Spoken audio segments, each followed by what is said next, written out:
Welcome everybody to Good Movies Podcast this week. We got a little bit of a small crew this week, and returning with this from last week is Katie's movies, nightmares. Okay, but Katie Warman, everybody. Hi guys. And as always, is Sean. Yeah, I forgot your last name just for a second there. But we got Sean from Movie Assault, and I think Lauren will be joining us here in a few minutes. But got a couple of our crewmates with internet issues this evening, and I don't know if it's conspiracy or not. I think they're just trying to keep us off the air from talking about movies. No. Yeah, it's like Art Bell. Yeah. I was thinking about doing an intro like that from the high desert of. That'd be awesome. Yeah, I thought about coming up. I haven't written it, but I hadn't written it. But so from the high desert, coming from the Art Bell. Yeah, I listened to. No, I liked Art Bell a lot. I listened to Coast to Coast a little bit after with George. I didn't like George as much. He's a little bit more. He was a little bit more commercialized. He talked more about. You never knew what you were going to get with Art. You got UFOs and stuff like that a lot, and I mean you got everything, but it seems like when George took over, it became more. It became more paranormal stuff all the time, which I don't really care as much about. As far as I don't care about ghost stories and stuff like that as much as I do the UFO stuff, which I'm, so. Yeah. No, I used to listen in the 90s a lot. I had a. Hey, Mr. Dan. Hey, Mr. Dan. Oh yeah, he couldn't join us. Mr. Dan was going to join us as well. I asked Mr. Dan to join us, but he had a birthday party to go to. So that's no excuse. Yeah. Hey, Katie's About back. that. Oh, no problem. Hi, Mr. Dan. Yeah, I used to listen to. Go ahead. I was going to say I used to listen to Art Bell a lot in the 90s. I had my girlfriend at the time worked nights, so I would just sit home alone. And we didn't. When I first moved in, we didn't have like cable or anything, so I would just put the radio on and listen to Art Bell alone in my apartment with the lights off. So that was the best way. Yeah. So I used to listen to Art when I had an early morning paper route. No call screener meant wild calls. Yeah. Time travelers and stuff. I always remember that. His time traveler. He called in stuff like that. Yeah. I don't think I know what show you guys are talking about. Oh, yeah. It was a radio show. It's like probably one of the. Did Art start it? Because for some reason. So. Did he start Coast to Coast? Because to me, like I seen a comment somewhere for saying that he didn't start it. He was like a second host, but I don't think so. I think he was the first. But it's like midnight to like 3 or 4 in the morning radio show that was conspiracies, UFOs, paranormal stuff, and it's kind of got pretty famous for that. Oh, okay. Yeah. Probably one of the first of its kind, pretty much. Yeah. It was like real life X-Files, to be honest. It was pretty crazy. And sometimes you would be like, come on, this person is totally out of their mind. But he would let them on the air anyway, as long as they didn't swear. So. Yeah, there was this. Go ahead, Katie. I was just going to say that would have been interesting. But I think I was too young, because if it was like back in the 90s, I was like elementary to middle school still. Hey, don't rub it in.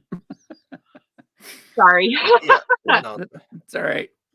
You can still find them on YouTube. If you just search Art Bell, there's a whole bunch of episodes, like full-length episodes with all the calls and stuff still on YouTube. So sometimes if I'm like having a hard time going to sleep, I'll put my headphones on and listen to them. Yeah. There's another show. There's a channel I found that replays them just recently. I found it, and they just run the old shows. Yeah, and Coast to Coast is still on, Katie. It's just it's got a different host, George Norrie hosts. He's not bad. He's just not it's just not his interest. It's not as not the same. What would you call avant-garde, I guess. Okay. Yeah. That's And kind of polite. I quit. I quit listening to them after they got rid of John B. Wells.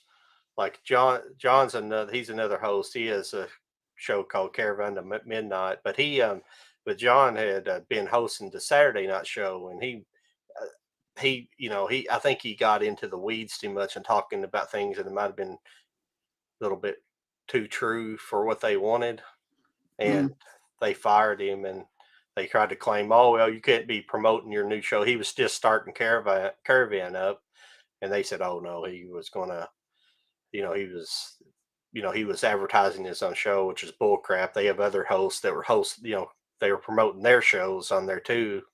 So I think he talked about things he shouldn't have talked about on there that they didn't want to. And that's what's kind of bull crap. The show never was like that with Art Bell. It was like, they brought on, anybody, everybody talked about everything. So Yeah, I you quit never knew listening what you were after that going to get. point.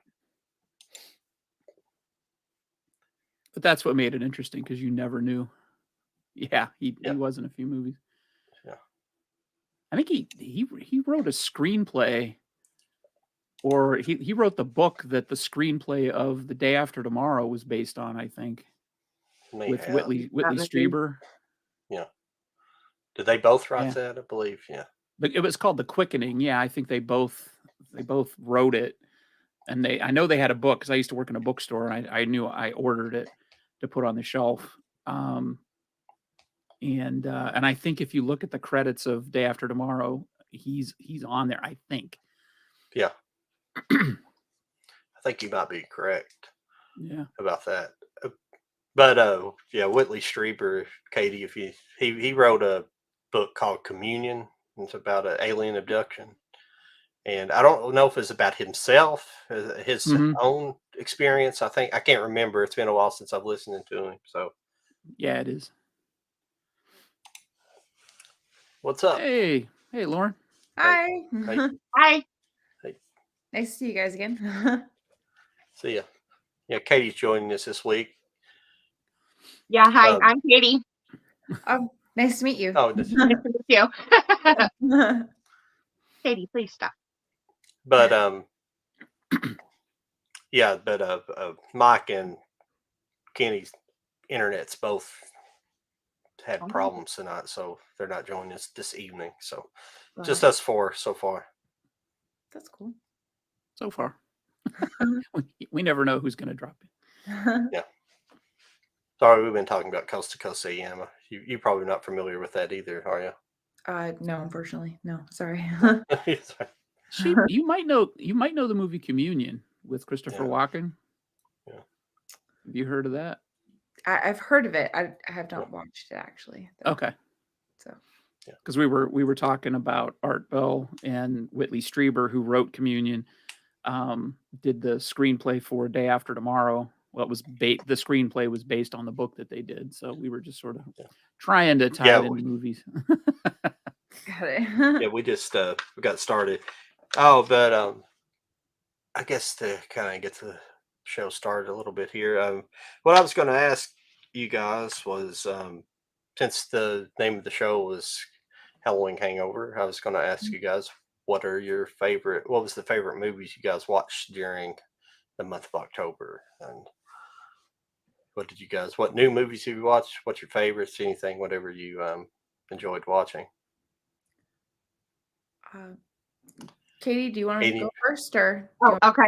Sorry, I didn't know who wanted to go first. Sorry. I'd say one of my favorite. I mean, sorry, I didn't actually finish doing my 13 days of Halloween for my channel. I only did 6 of them, but the one I'd say I liked the most was Haunt. That one was absolutely amazing, and I can't believe it took me so long to actually watch it, but I adore it. It is just. Has everybody seen that one? I have not. You haven't? Oh, okay. Seriously? Oh, you gotta watch it. It's so. Yeah. It's. Do you have it, John? Haunt? Yeah. I haven't seen Haunt either. So I write it down though. I don't have Tell it. us a little bit about it. I think it's like 2018, 2019, right? But yeah, it's kind of newer. Yeah, it is. Yeah. It is kind of a newer one. Yeah. But it's they go into like a haunted house type thing because I'd never seen a preview for it, so I wasn't sure what haunt could actually have meant. But no, they go into like a haunted house, and it's kind of reminded me like of Cube in a way, and of like escape room, because it's almost like in each like different area that they go in, it's almost like a different kind of trap or something that they have to survive in a way. Yes. But it's also just like a haunted house also kind of thing, and it's just college kids, and it's also like the McCaney Manor type thing. It's supposed to be an extreme haunt. They sign a waiver and everything like you have to do at McCaney Manor or whatever.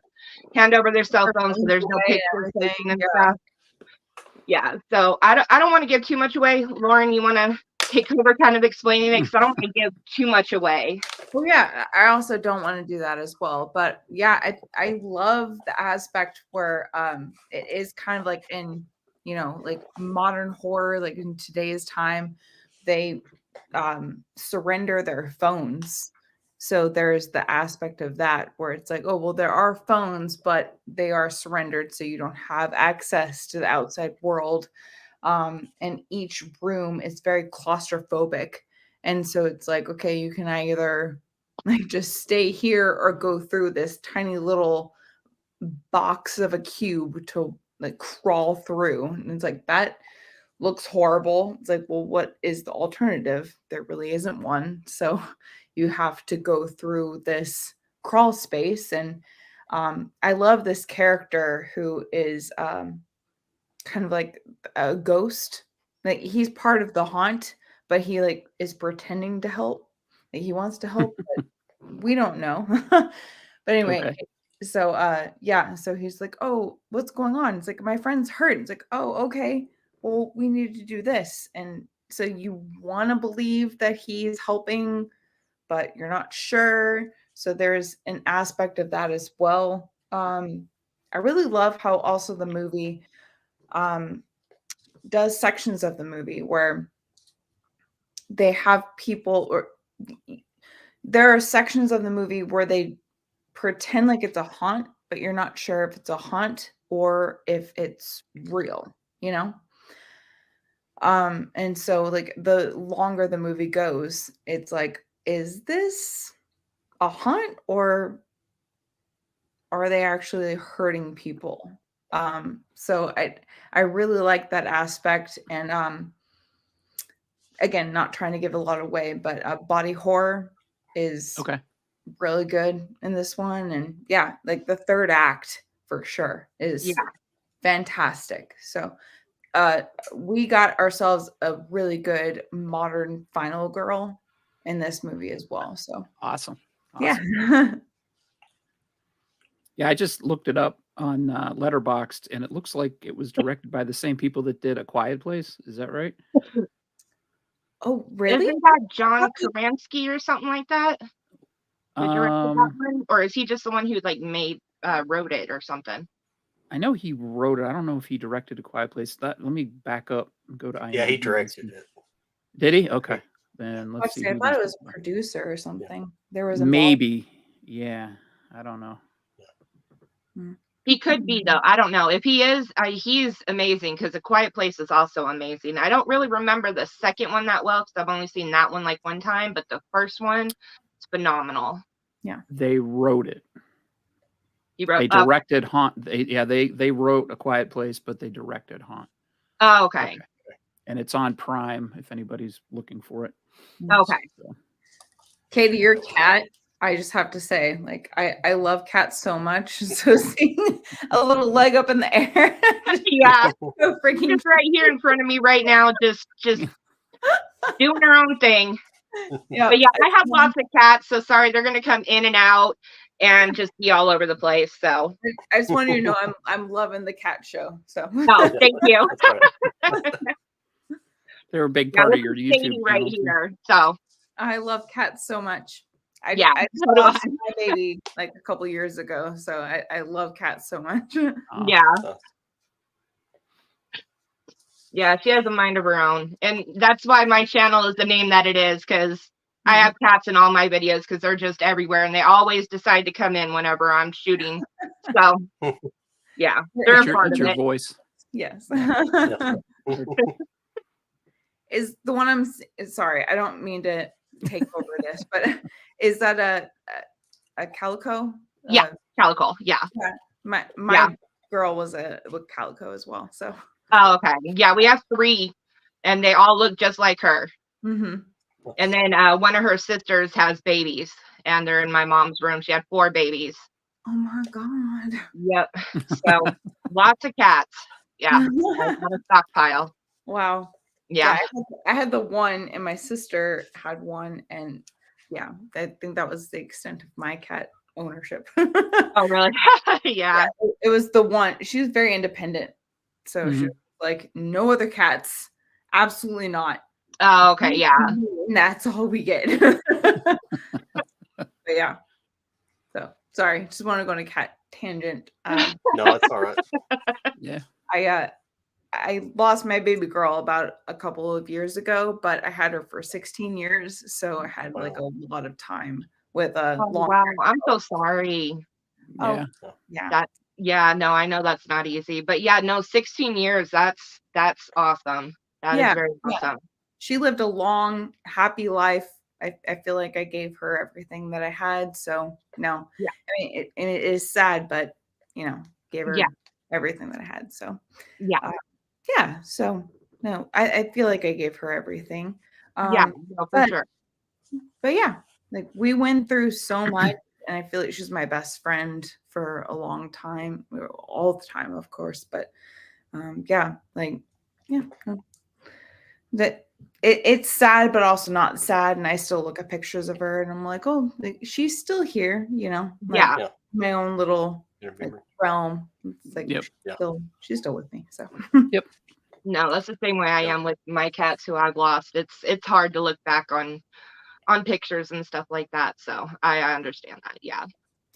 yeah. I don't like to look back at the last month personally. Right. I have them, but I like to look back at the The most. good times. Yeah. Yeah. But anyway, I'm not trying to be super negative. I wanted to share, like, I see cats all over the place, and I'm like, oh, I have a very strong person, like, with my cat. Bond and yeah, connection. Yeah. No, Yeah, absolutely. Yeah, we have 2 cats, and the first one, Isabel, she was a stray. We kind of live out on a farm, but she had showed up. I thought when I was going to work one morning, I thought I seen a cat like dart from like back behind our garbage cans, and she eventually started coming around, and she was like real skinny, and somebody had abandoned her, so we took her in, Oh. and we still have her. And the second cat is, I was working at a waste transfer station. I ran a waste transfer station for a while, and one day these guys came in and they were like, "Hey, there's a kitten out here in the trash." Oh, And I mean, it wasn't a kitten. I mean, it was like he was newborn. And he's like, wow. you could hold him in your palm of your hand, small, like.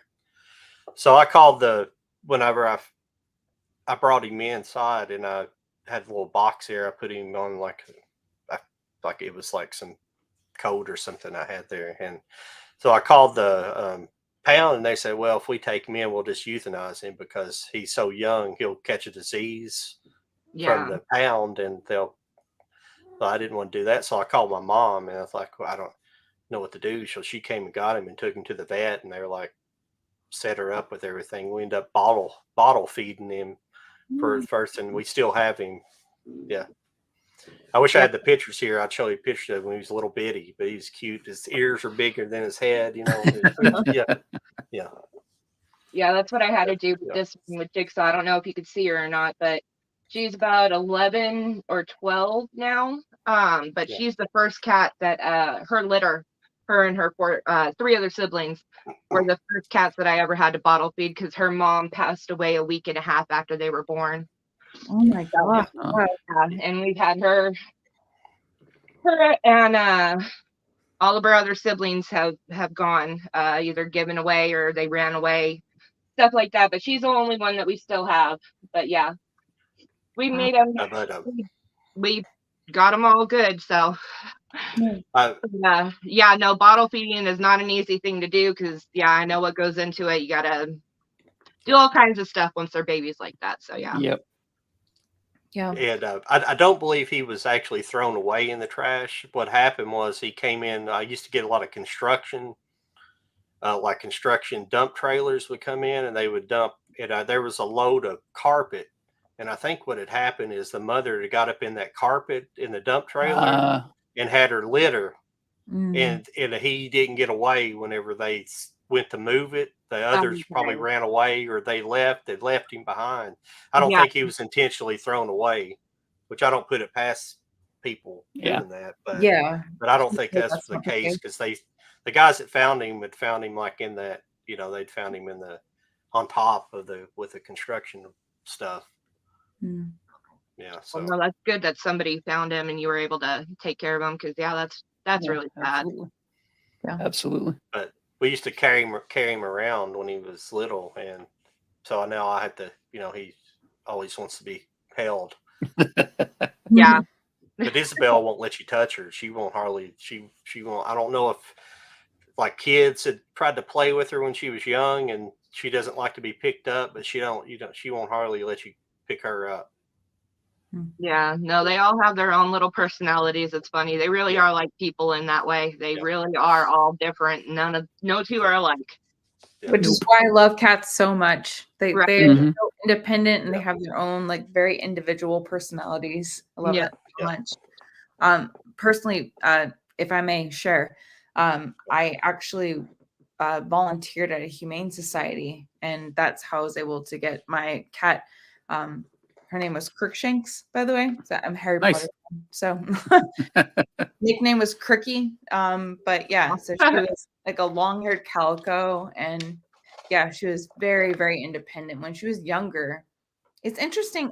I don't know if you've like worked through like young cat to like older cat, but like, the younger cat is very much get away from me, don't touch me, you're too close to me. And then when they get older, they're just like, actually, I need you. So like maybe like feed me and like love me a little bit. Right. So that was very interesting to get to experience. Because I adopted her when she was like 11. Well, I was 11, sorry. So she was like 6 months old. I was 11. So as I got older, obviously she got older. And so it was just like, okay, well, I actually need you a little bit. And it's like, actually, I really love you cuddling me up again. So there's my cat. Oh, yeah. This is why I have a virtual background because my room is a mess. But he's looking for a place to lay down right now. There he goes. It's like amongst this mound. Yes. But he dropped in. I was reaching back like this, and it looks like I'm reaching into the ether because he's black and he just disappears. I was wondering what you were doing.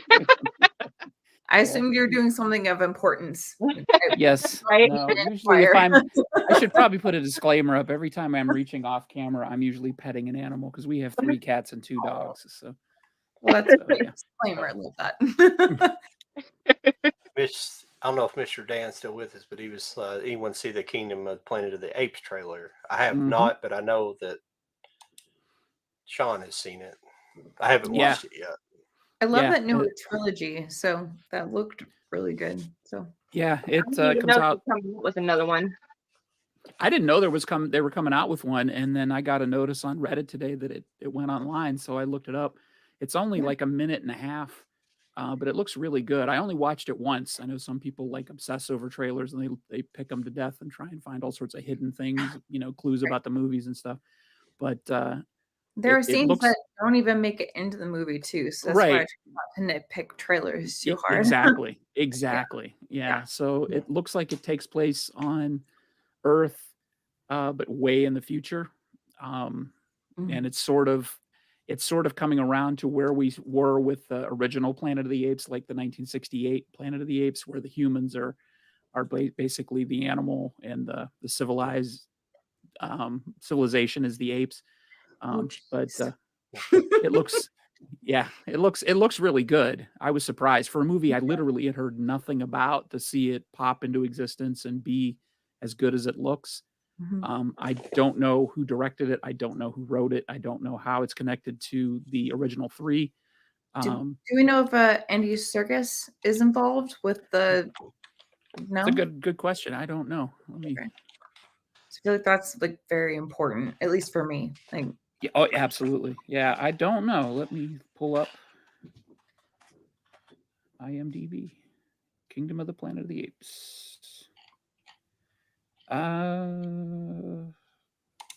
He does not appear to be in the cast.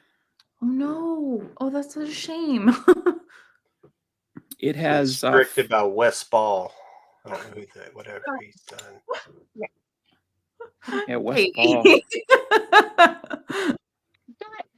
He Oh, did Wes- Killing me with the cat with content. the Maze Runner trilogy. Yeah, he did Phoenix Forgotten, which you mentioned last week, Katie. Who did? Andy? Wes Ball, Oh, okay. the director of Kingdom of the Planet of the Apes, is. Oh, dang it. That's such a shame because he did such a good job with the original trilogy of like the beginning, and then what was the second one, and then War. Like Yeah, that trilogy Rise, was Dawn, really and yeah, War. exactly. And obviously, he was Smeagol in Lord of the Rings, so I feel like he does really good, like Performance capture. physical acting. Yeah, So yeah. The that'll be missed. cast. I don't. Yeah, he I totally played agree. Caesar rather than. Yeah, Oh, okay. Okay, yeah. yeah. I don't recognize the names of most of the top 3 cast that are billed on IMDb, but William H. Macy is in it. Ooh. Owen Teague, Peter Macon, Freya Allen. Stop messing with the phone. All right, I'm just gonna unplug it. That way you won't mess with it. There you go. Sorry. Oh, no problem. Sarah Wiseman, Neil Sadalands, Eka Darville. I don't know any of these people. That's what to say. Yeah. So, I don't recognize those names. yeah, William H. Macy is the only name I recognize, and Will you come here? Hey, don't bite the phone. Yeah, that Kevin Durand, he's familiar. Here, will you yeah, stop? It kind of looks like Elon Musk, a little bit, yeah. Yeah, but he's been in several things. Baby. He's been in Strain, Dark Angel. You're like a child. I am so sorry. I'm like, All right. like a 3-year-old over here or something. She will not leave the phone alone. She keeps biting it and knocking it off. Sorry. That's all right. It's the cat thing. Just like, Usually I'm able to, stop against the edge and re-film what I'm shooting, but live I can't stop it. There's nothing I can do, so I'm sorry. Cats are a force This of nature. is my life, so yeah, sorry. But yeah. Oh, he was yeah, there you go. Yeah, but here is Kevin Durant. You've probably seen him. Some stuff. Oh yeah. Are you calling it Elon Musk? Is that what you're saying? He said he looks like him. He kind of looks like him. The He eyes. does not look like Probably him. Yeah, I Well, don't think so either. Probably a better looking Elon Musk. his eyes. I think from his eyes up, maybe. Oh my god. Certainly not from the eyes down. No need to throw shade. What are we doing? Yeah, I think I've seen her. Oh no, Oh, she was on The Witcher. Yeah, yes. Wasn't she? I feel like she was the younger sister of Hunger Games, or I could be wrong. But yeah, she definitely was in. I haven't seen that movie. Has anybody seen that Gunpowder Milkshake? I haven't seen that one. I've Not heard yet. about it, but I've not seen Yeah, it. I've heard it was good. I have not seen it yet. I don't know if I've even heard of that one. Yeah. I think that's a Netflix movie, isn't it? Can't click on it. Yeah. Oh, there it is, right there.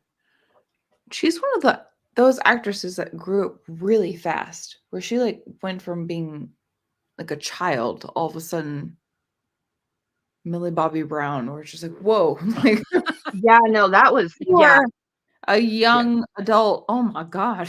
yeah, that was crazy. I'm not that old, I don't feel like, but at the same time, I see child actors all of a sudden grow up and then be adults. And I'm just like, whoa, what Mhm. the heck are you doing here? Right? Yeah. That's how I You're feel about aging Chloe by Grace Moretz. What are you doing? Oh, yeah. It bothers me. No, it's just a reminder that time marches on. So Yeah. So, so what Today's other time, movies? when is like the middle school phase? Because it feels like it goes from being child to young woman that dresses like a 30-year-old. Because like yeah, I where think that was like happens the when they awkward turn 18. stage where like These you kind of things. like wore pigtails and looked like an absolute idiot? Because I definitely had that face. Yeah, Right? They don't See film face that part. more. Yeah. I'm sorry, John. No, that's all right. No, I mean these days everything's accelerated. I mean, Exactly. so got so much influence, especially with like Instagram and different social media. There's so much influence now. They just,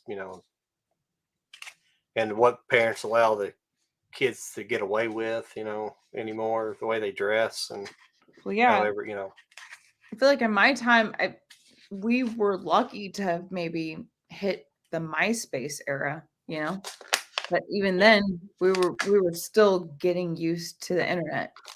So Mhm. it's just like maybe the very beginning of YouTube, like the like the I'm a snake and like the let's get some shoes. Like that was like what we would watch it and we wouldn't be part of it. So just kind of be like, oh, Right. that's super weird.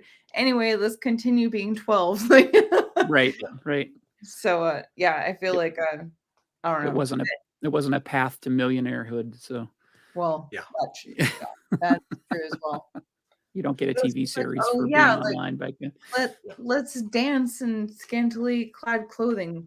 And I mean, do what you want. I don't care. But Mhm. at the same time, it's like, what are we doing? Like I'm not a parent, but if I were a parent, it'd be like I'd smack the shit out of my kid if I found them naked dancing in front of TikTok. I would fucking kill you. Like, what are you doing? Right? Yeah. No, I agree. I'm happy I grew up when I did too. 'Cause Yeah. seriously, I can't even imagine being a kid nowadays growing up with just how everything is now. It's just Exactly. I'm so happy I grew up when I did. For internet or right at the cusp, whatever, and before Mhm. all the social media stuff, and I had a real childhood. We went out and we played and You played we talked outside. in person, Yeah. and like we had friends, we did stuff. Yeah, Rode bicycles. yep, exactly. Yes. Careful, you guys. This is the gateway to when you sound old. So I just want to let you know that. I'm just gonna embrace it at this point. I'd rather that than the other way. Yeah, I True. know, right? True. I mean, there are some things I'm happy about with being 37, but at the same time, it's like, God damn, am I really 37? Like, it sounds so old, but at the same time, it doesn't. But I also don't Yeah. feel 37. I still feel like I'm a freaking teenager. So I don't know how any of this shit works. So No. I don't know. No, nobody I love does. that. Yeah. I just turned 45, so Oh, really? I don't want to Oh. tell you how old I am. after I might be the youngest of the group. I just turned 33 in September. Oh, wow. Okay. Yeah. But I mean, obviously grew up in the 90s, and like I am the same with you, where like I went outside and I played, and Yeah. then I learned about this thing called the internet, and it was in this box called a computer. Yeah. And it did the AOL. Yeah, the AOL dial up and everything. Yep. Yep. And it was just so foreign. And Yep. I got to experience every single social platform, like MySpace, Facebook. Yep, MySpace was the coolest thing at first, and I still honestly think MySpace is better than Facebook. Because you got to put the music in I love that. Stuff, so MySpace let you add music to your profile. That was exactly the coolest thing. And I was so upset when it was like, oh, you should on Facebook. And it's like, does it add music though? Because yeah, right. You could change your background. Yeah, you could change your background. MySpace was such a cooler platform, and it took me years. I never even wanted to sign up for Facebook. It took me years to get an account. My friend forced me onto Facebook. Yeah, I know, right? On Facebook. And I'm like, but I like MySpace. Right? Yeah, but then everybody made the move, so it kind of like forced you over there because nobody was doing the MySpace anymore. So yeah, like shit, man. I always make the joke with like friends and stuff where I'm an old lady in a young woman's body, because even when I collected VHS, like Disney movie VHSs back when VHS was a thing. And then all of a sudden was like, oh, we're going to do DVD now. I'm like, what the hell? Like, I have all of these movies. Right? You're just going to make me buy them again? What the? No.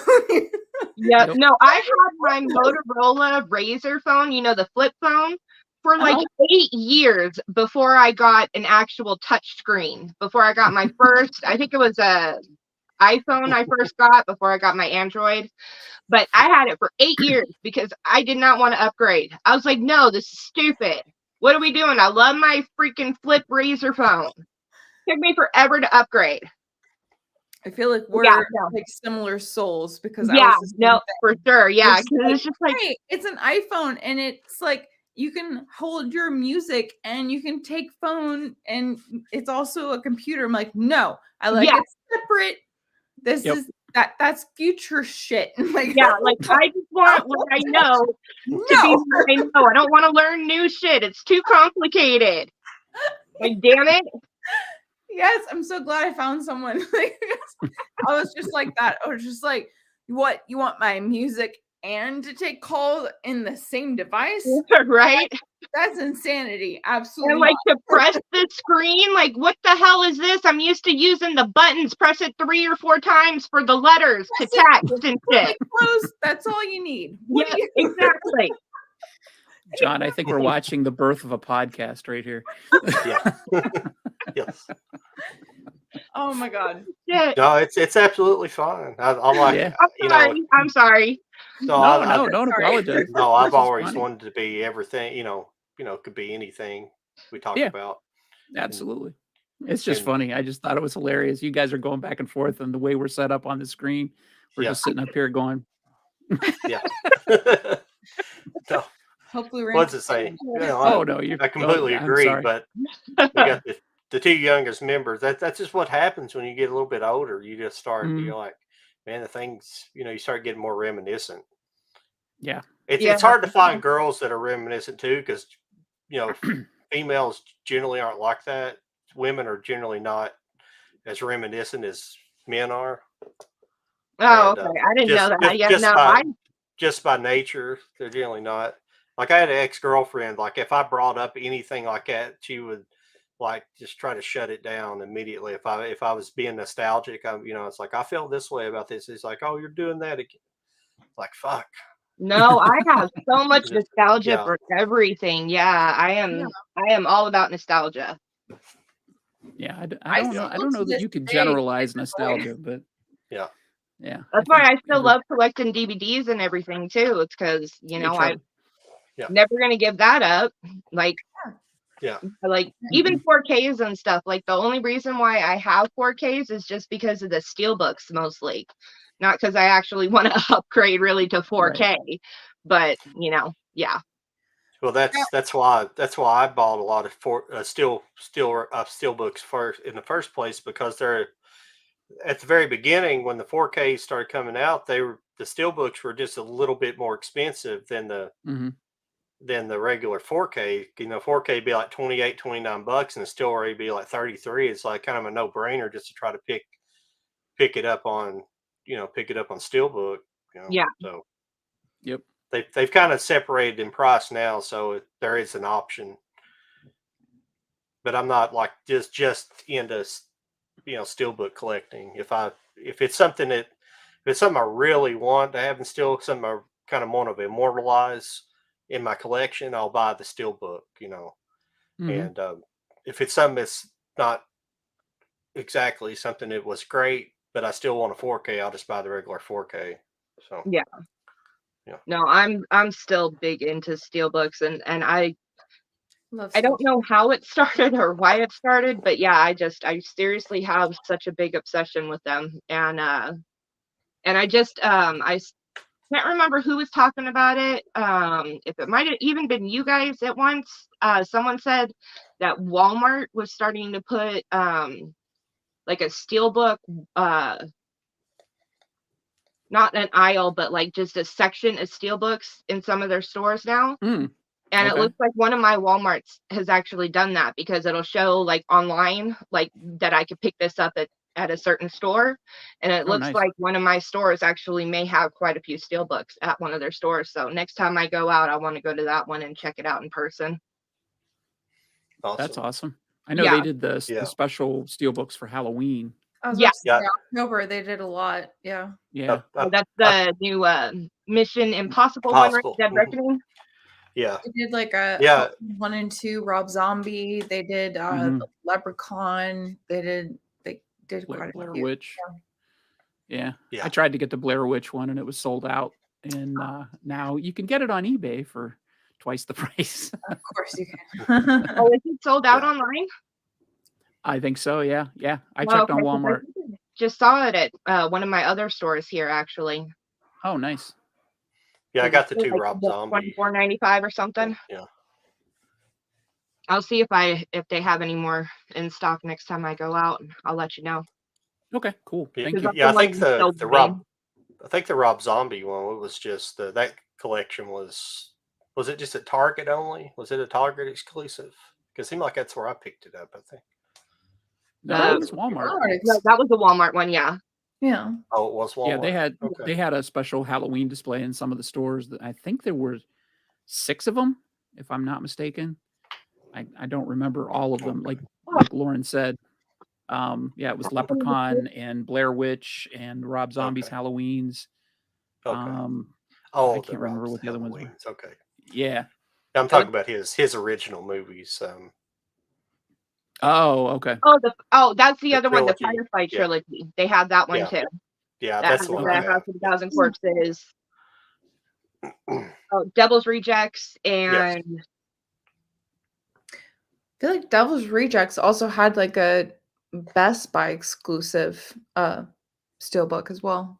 So I'm a big steelbook person too. So recently, or when it came out? Rejects have it. I know House of 1,000 Corpses had one. It was like 20th anniversary or something like that. Okay. It had like a steelbook and then also like a collector's edition. And I have both because I'm a nerd. But I think that one was House of 1,000 Corpses, because I just got those ones that came out earlier this year. Mm-hmm. Yeah, that was House of 1,000 Corpses. Got it. And what is the third one called? Free from Hell. Yeah, that one. That one also has a steelbook, a standalone one, but I don't think Devil's Rejects has one yet. Not that I'm aware of yet. Okay. But I bought the 3-pack when Free from Hell came out. They packaged all 3 of them together. Yeah. And it wasn't a steelbook. It was just a regular Amaray case, and I just bought it that way. And I like the movies, but I don't like them enough to buy them 4 different times. So I have to limit my purchases. Struggle, isn't it? Yeah. I reserve that for movies that I absolutely positively can't not get enough of ever, and there's only like 4 movies like that so far, so, that I'll do that with, and they're all from the 70s. So, Yeah. I'm the grandpa of the group tonight.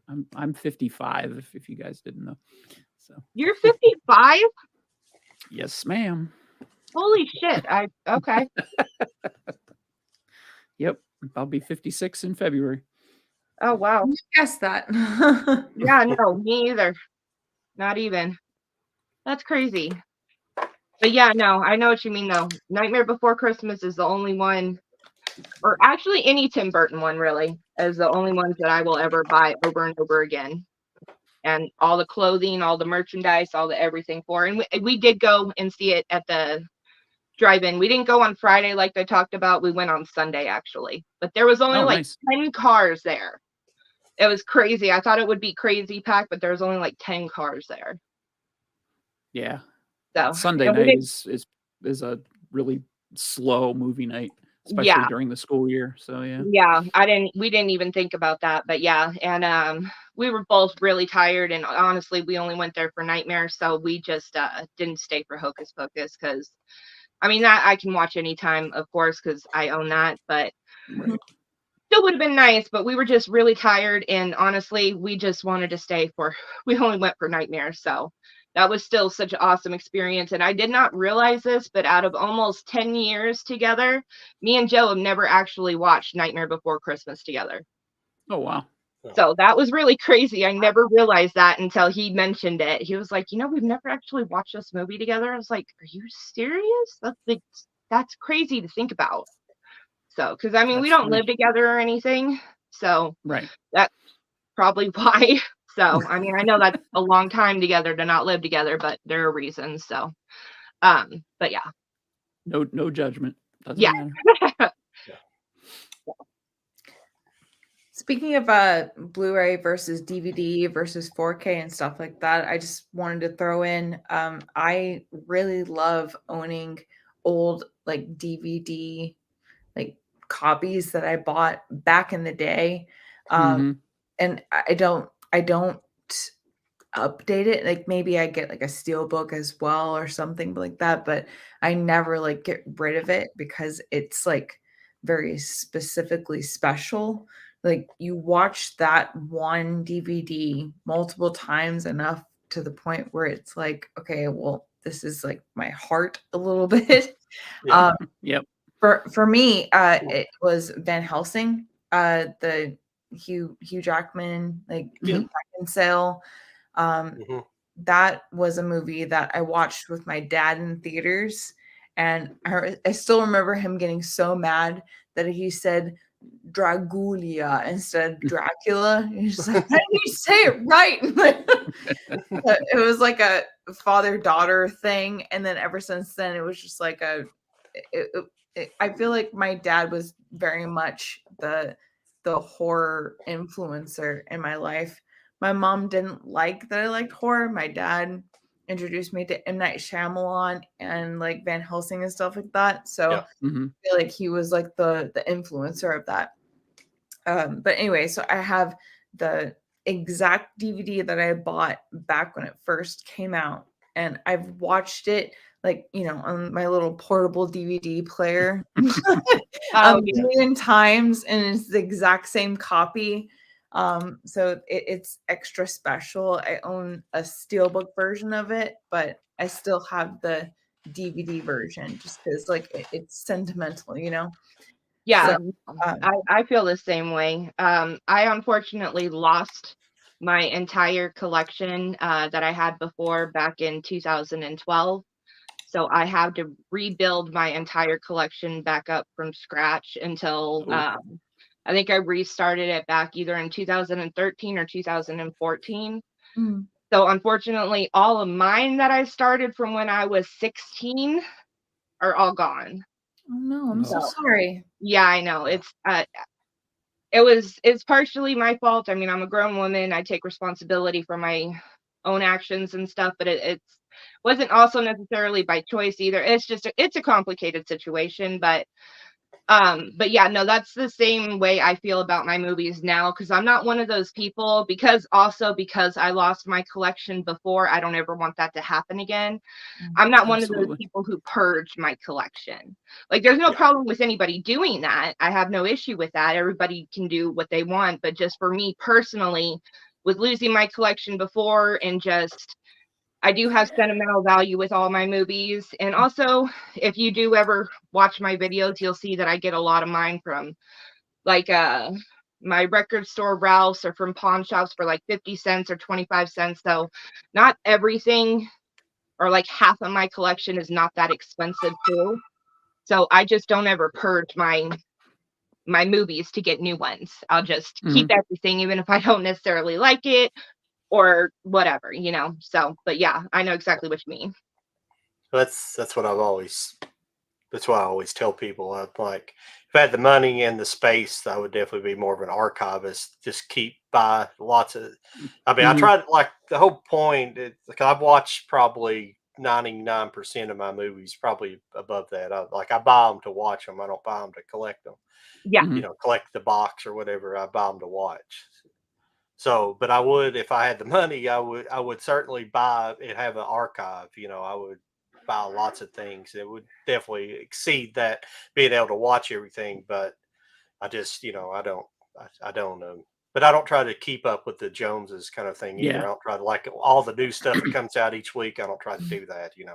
I don't Yeah. have to buy everything that comes out from each company. It's just, There's so it's many there's so many pointless. Yeah. copies of a Yeah. certain movie as well, Yeah. like uh, for example, like Talk to Me. Like there's the basic Blu-ray, there's the 4K, there's this collector's edition, there's a extra collector's edition. Like it's overwhelming trying to keep up, where it's like, oh, you see someone that took a photo where it's like, oh, I have this available. And it's like, yeah, well, I pre-ordered this and it's not going to get here in another 2 months. And I Yeah. gotta be patient. Otherwise, I'm going to have to own it on Blu-ray and on this version. uh, yeah, I'm the worst when it comes to that, where I get excited and I buy the Blu-ray and I'm like, oh, it has a steelbook. Oh, it has a collector's edition. So I own it Yeah. in 3 different ways, and maybe that wasn't the plan, but yeah, I get excited. So I can definitely appreciate that. Where Yeah. Yeah. I'm like John. I buy to watch. The problem is that I don't have as much time as most people do to watch. So I get to maybe watch maybe 12, 13 movies a month. I probably buy that many. So with the intention of watching them, but it just, the collection grows and the time stays about the same. So my backlog keeps getting bigger and bigger, but Yeah, mine they're too. all meant to be watched. I also buy a lot of things that I've already seen. So, if I like a movie, like if I go to the theater and I like a movie, I'll buy it. I've seen it. It's still sealed on my shelf, which, Yeah. I don't know if you guys have seen the collection videos that I posted recently. But I did a disclaimer because I always catch shit from people. Why are all your movies sealed? Well, it's because I've either seen it already or I've watched it before I bought it, Yeah. or I haven't watched it yet. That's how that works. It's not like I don't immediately get something home and unwrap it. I just keep it sealed just Yeah. because that's just the way I am. I know, that's so weird to me.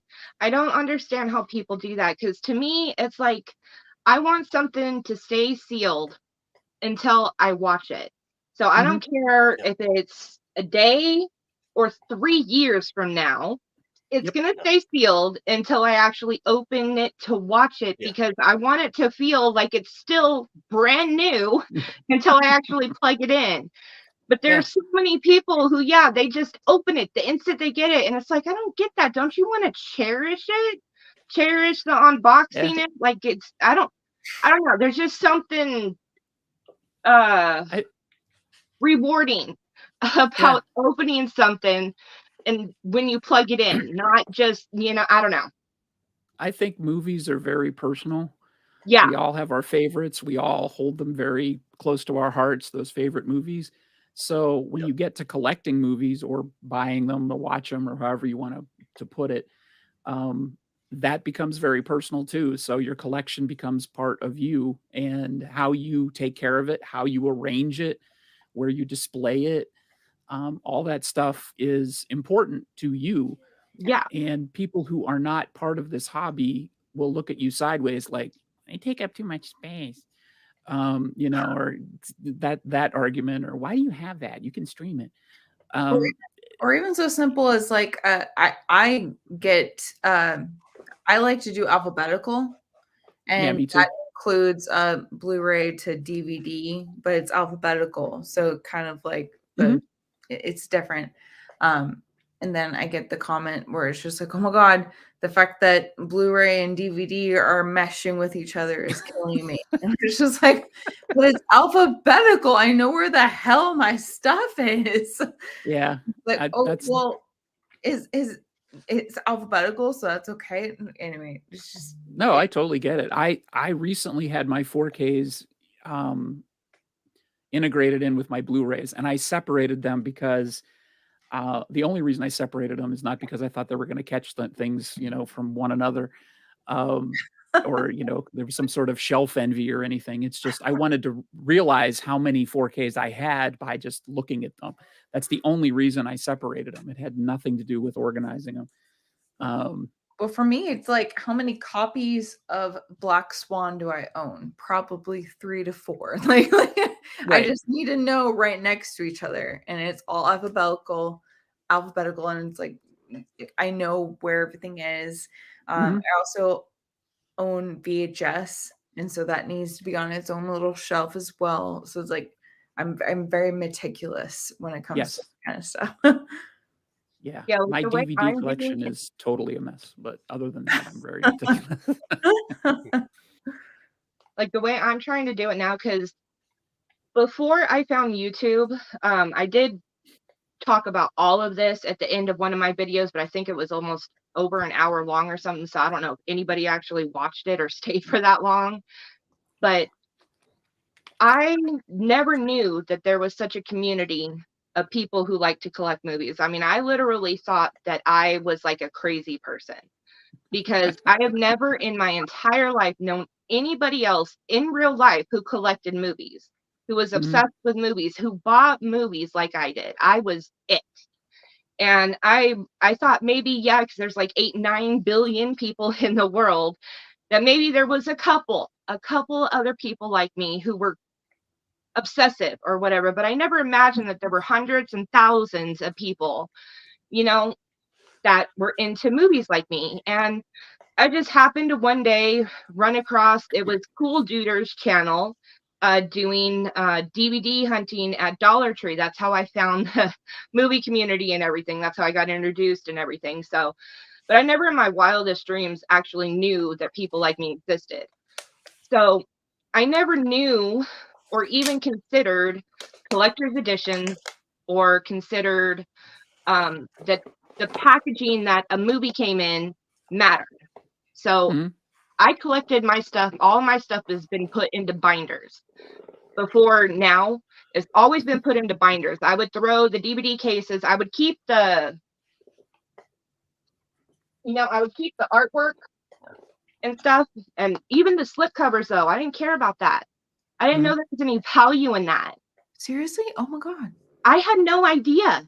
Seriously, because I'd never known anyone. So to me, the only thing I thought that mattered was literally the disc, because that's what holds the movie. That's what we're buying these for, or what I was buying it for, was for the movie, for the disc itself.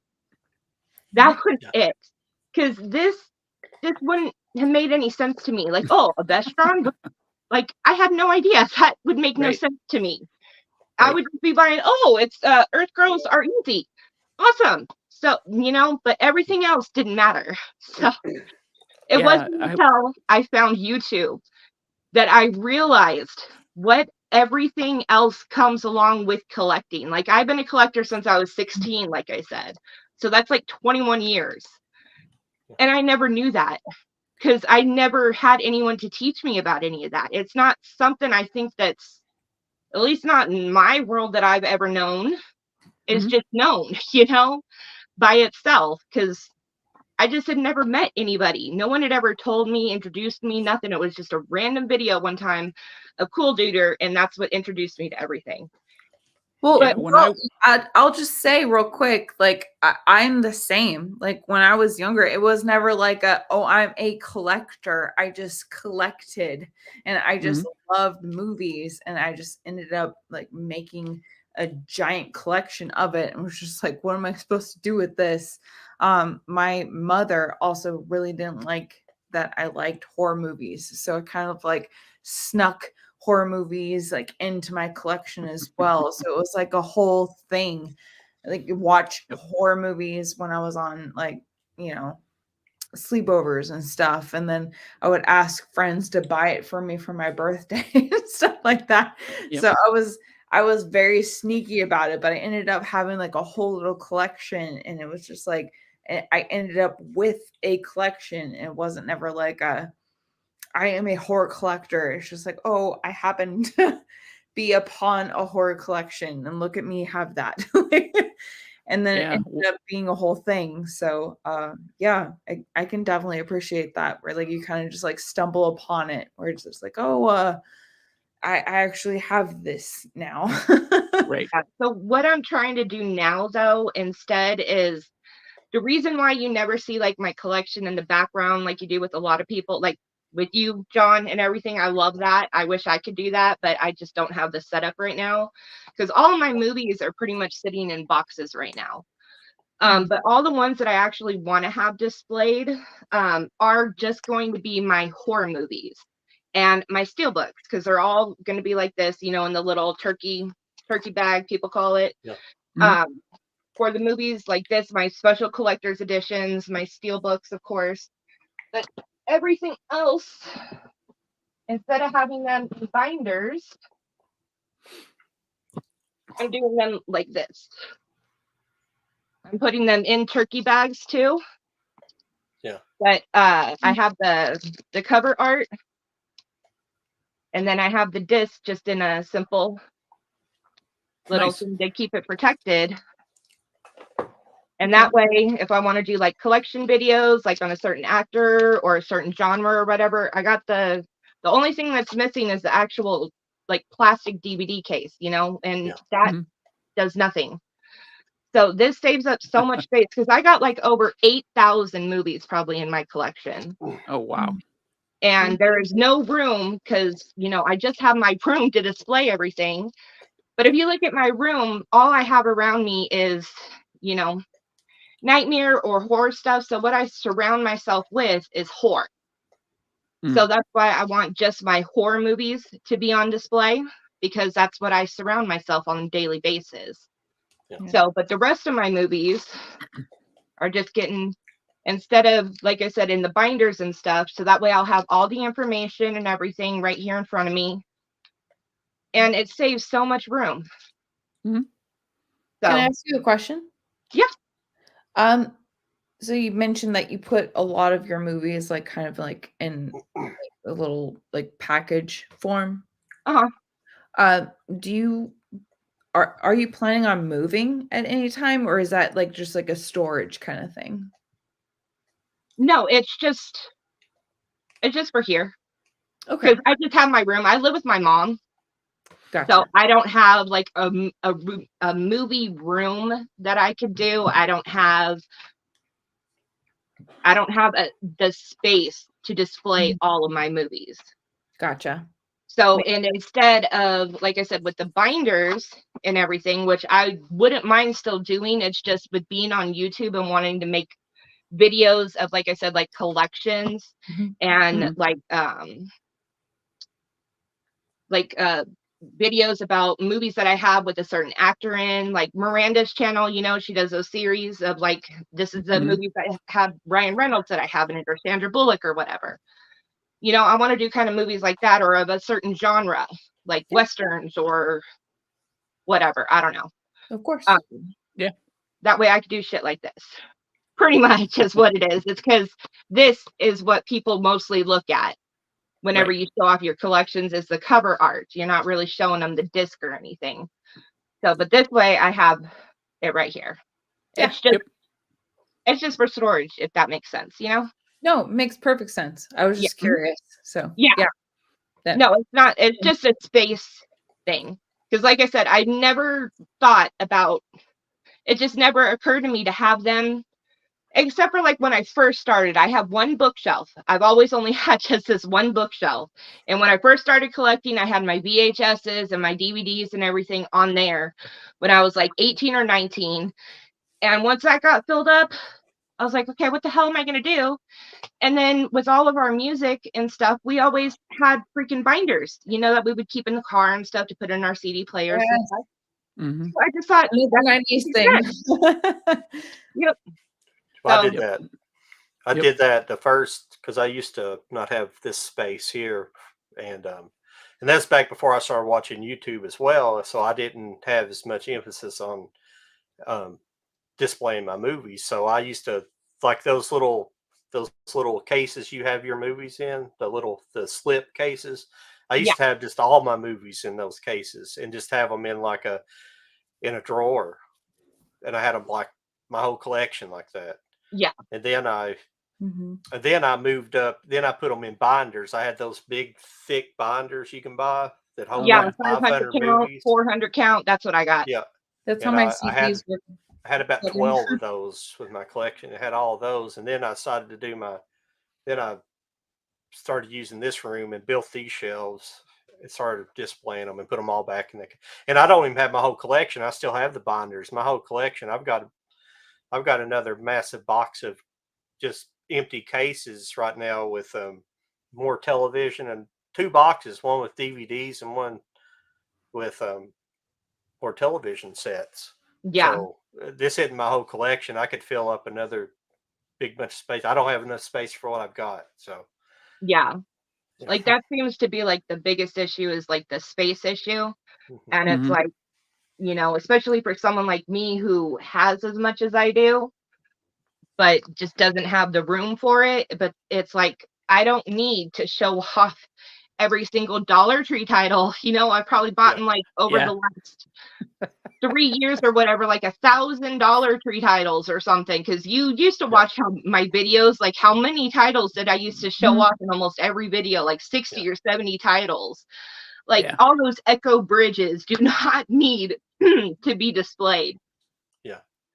So that's why I say, like, now that I know about the YouTube world and I've gotten more into like the Vestron and I know about Scream Factory and the steel books and stuff like that, like that's what I want to have displayed as collector's editions. And then of course my horror movies, because that's what I surround myself with. That's my favorite genre. Mhm. And so that's what I want to Mhm. have on display. Yeah, and when I made that comment earlier about, "Oh, it takes up too much space," that I don't, belittle anybody for having a legitimate reason to have, to shrink their collections down. Me personally, I'm lucky enough, I do have a way to display most of my collection. I've got, in my videos, you see about 2/3 of my collection, on camera. That's all my Blu-rays and 4Ks. My DVDs, like I said, they're a mess. I have some of them stacked up out of camera range in the videos, and then I have a completely different cabinet in a completely different room that's loaded with DVDs stacked 2 deep on each shelf, and there's like 6 shelves. So, one of these days, I've gotta go in there and scan them into my app that I have, my 4Ks and my Blu-rays in, so I know how many DVDs and what I actually have. Um, I have but the No, same. I didn't take any offense to what you said. okay. I was just trying to, because there is one YouTuber who did say something about that did offend me. I can't remember who it was right now, but he had said something about like you're not a real collector if you don't display them on your shelves or have shelves, Yeah. something like that. And that It really pissed me off because it's like you have no right to tell anyone anything on no. how to collect because I that's I just have I have 2 Absolutely words to not. anybody who tries to gatekeep this What hobby. the Fuck hell? off. Yeah. Just because you don't display Me it too. doesn't mean that you don't own it. Like you Right. are a collector. Like yeah. that's absolutely absurd. No, You're absolutely you're not. and collector is subjective. I mean, if you own 2 movies and that's your collection, you're a collector. Who Yeah. cares? Yeah. exactly. not It's matter. like that just really bothered me. So that's why I specifically, being one of the only people out of the few people that I actually like know in the movie community, that specifically does have their collection put in like binders, because that's specifically what he said. He doesn't think people who put movies in binders is a real collector, that kind of thing and stuff. And it just pissed me off so bad, because it's like, dude, I didn't even know this world existed. Yeah, exactly, right. Yeah. What the I know who. fuck? I know. I probably know. I probably know who you're talking about. That's It's absurd. He's a bigger yeah, YouTuber. But yeah, Proper something at No, midnight. no, that's Yeah. disgusting. Yeah. something at midnight. Yeah, something. But No, it's something at midnight. That's but yeah. I was just like, know who yeah, you're talking about. I just, in case anyone ever collected like I did, because there is actually one other collector I know, that HQ. Oh, HQ for you, or HQ crazy for you, or something like that. Yeah, HQ. Guy that Yeah. puts all the music in his videos. Yeah. He does also the binders. So that's one that Okay. I know. One other one that I know. But yeah. Well, we know So Charlie. You conduct your collection. I know who it is, should not Charlie. I'm just not matter going to say it out anyone. loud. Like Yeah. whether you display it or not. Like for example, I have 2 like DVD cases displayed, and I have a whole third one off here working on like making it look full. So that shouldn't matter. Like yeah, like it's half full and like. Sorry, I just don't it think bothers me very much. Yeah, me too. Like Or you just as much cannot as the do that. collector That is so wrong to judge someone. Like that is, I hate that. Like don't judge people. Like that is so wrong. I'm holding this up. This is a 5-movie set. That's a collection right there. I'm a collector. Look at me. That's all you need. Yep, You had one exactly. thing. I mean, seriously, so that's why that just really bothered me. So that's why I was like, no, so I wanted to just speak about it. Like just, and also just give other ideas too, because I mean, some people may want to use it, and I have no problem with that, of course, because, space can be an issue, and here's an alternative just in case, so. This is also not a cheap hobby. So, if you are on a limited budget and you want to collect movies and you go to Dollar Tree and you buy 5 movies a month, you're still part of the community. It doesn't matter. Exactly. There's no shame whatsoever in doing Dollar Tree, because I love Dollar Tree, and I wish they would be like they were. Yeah. But since they're not, that's the reason why I don't put out videos like I used to. It's because they are not. My stores have not put anything out lately. I go there, I check, nothing. So that's why. Same here. That's why I'm doing what I'm doing. I mean, I know I don't get as much clicks with my steelbooks and stuff, because it's like, everybody loved my Dollar Tree videos. I got so many clicks on those. But I just there's nothing here. Yeah, no, it's the same everywhere. It's pretty much dried up, and the stores still have the same stock from years ago.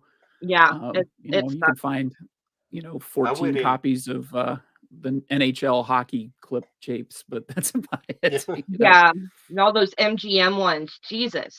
Yeah, those are like cursed. I went to one of my local. Came out, it's like Dollar Tree has been cursed. Yeah.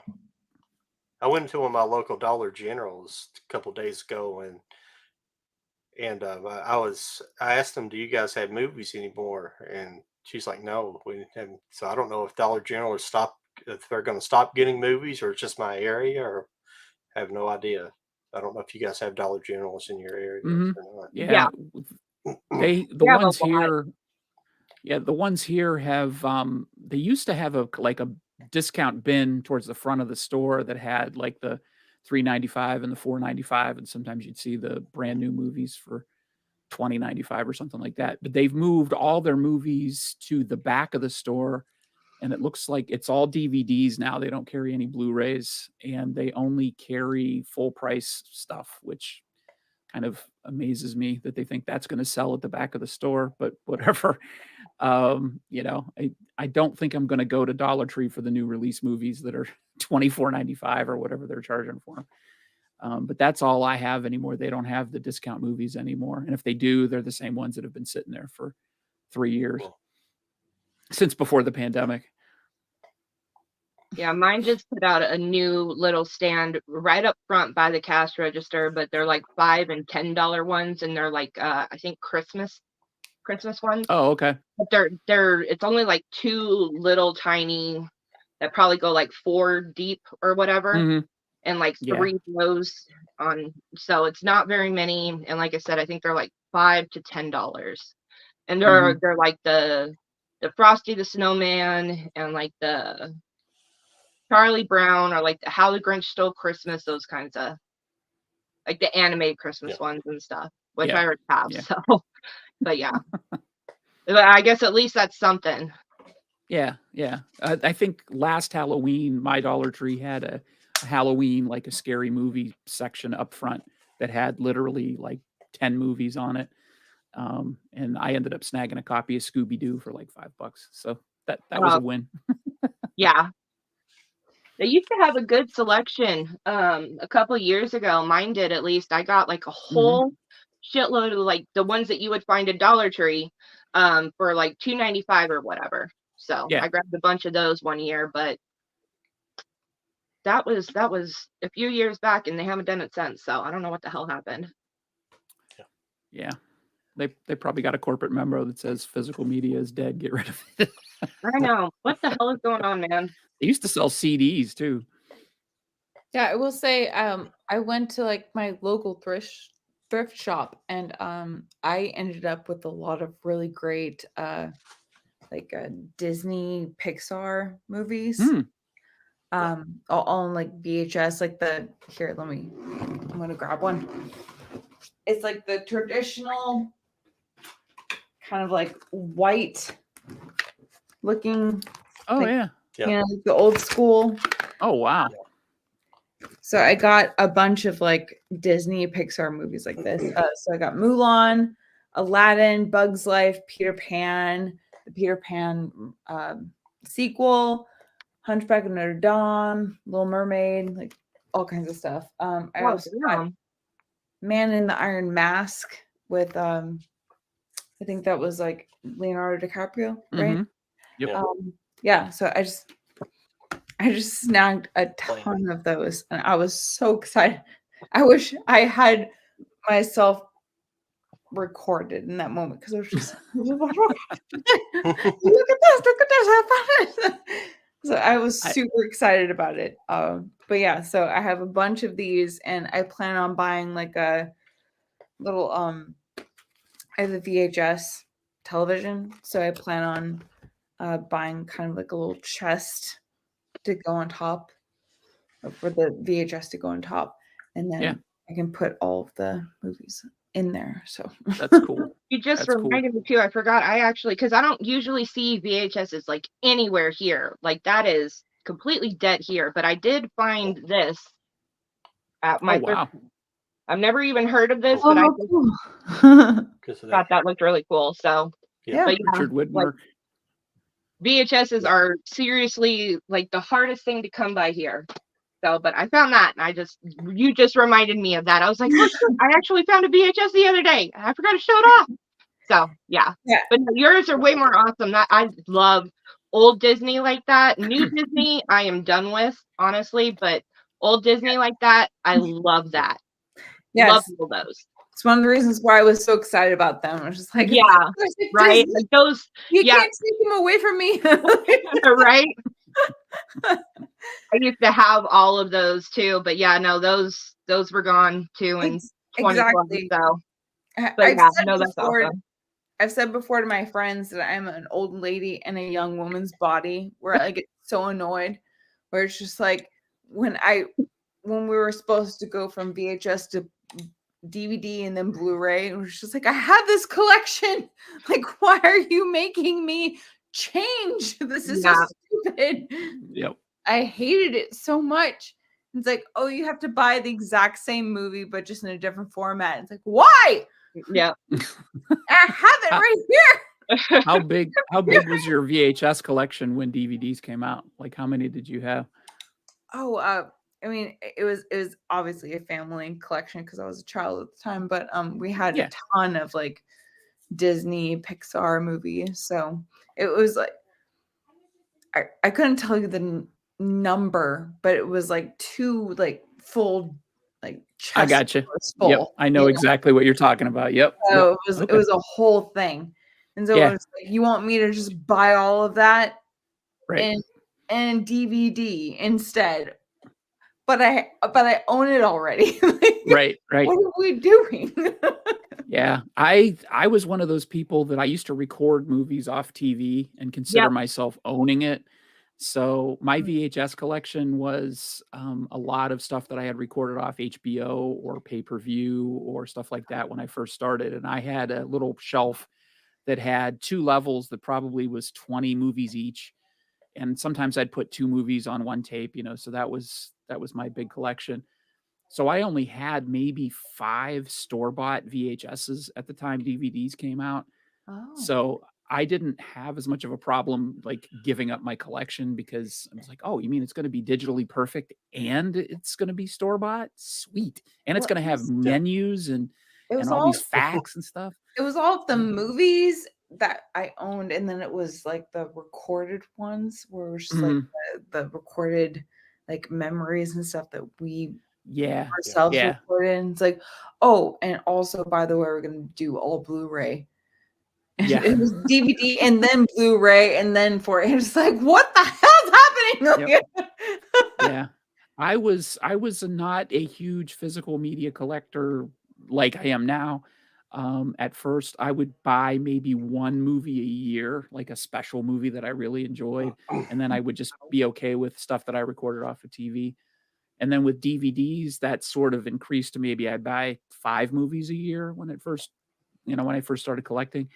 I joined YouTube pretty early. I started my first channel in 2009. So yeah, the channel I have now, Movie Assault, is only 2 years old. I started an older channel called Media Assault that was video games, movies, music. I just reviewed everything. Um, and I just wanted to concentrate on movies, so I just went to I couldn't change the name of the channel because I had already changed it once before, so I had to start a new one. But I left behind like 3,000 subscribers. So, Oh, damn. yeah. So I tried to tell people, "Hey, go to my new channel." It didn't really work. But when I started my channel, that's when I started really going to thrift stores and going to used movie stores and sort of building my collection. And it's always been DVD and Blu-ray since the beginning of my channel. So I didn't feel too much of the growing pains of having to replace a collection or move into something. And then when 4K came out, I just sort of reserved that, sort of like I used to do for VHS, for like the movies that I really loved, or movies that I thought would look awesome in 4K. With, Yeah. But I think- that's how my collection grew. Okay. Yeah, I think because I do wear contacts. I don't have perfect vision or anything, but I think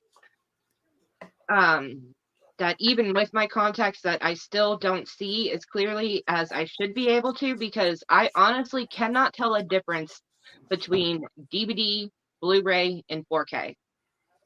Because I do have a 4K TV and a 4K player, but I honestly cannot tell a difference. So, I mean, it could be the player and the TV, but I was just going to say, it's probably the 4K player upscaling your DVDs to as close to 4K as it can. It's not going to look pristine, but it'll look a hell of a lot better than if you're watching a DVD on a non-upscaled image. You would be able to tell the difference if it wasn't upscaling, because it looks really crappy.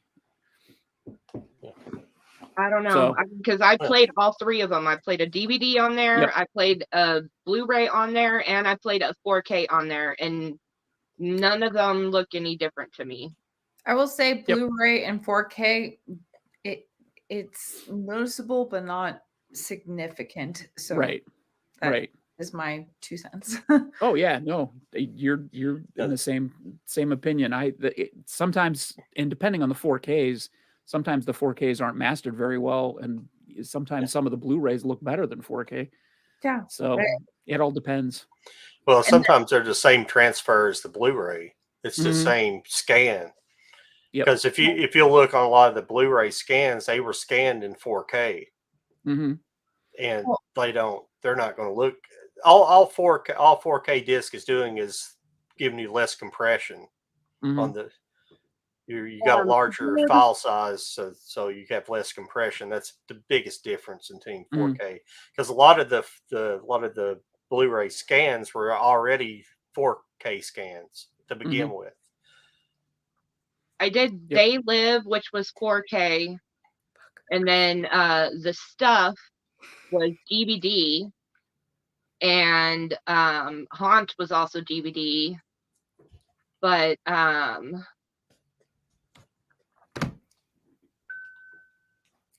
trying to think of which one was Blu-ray.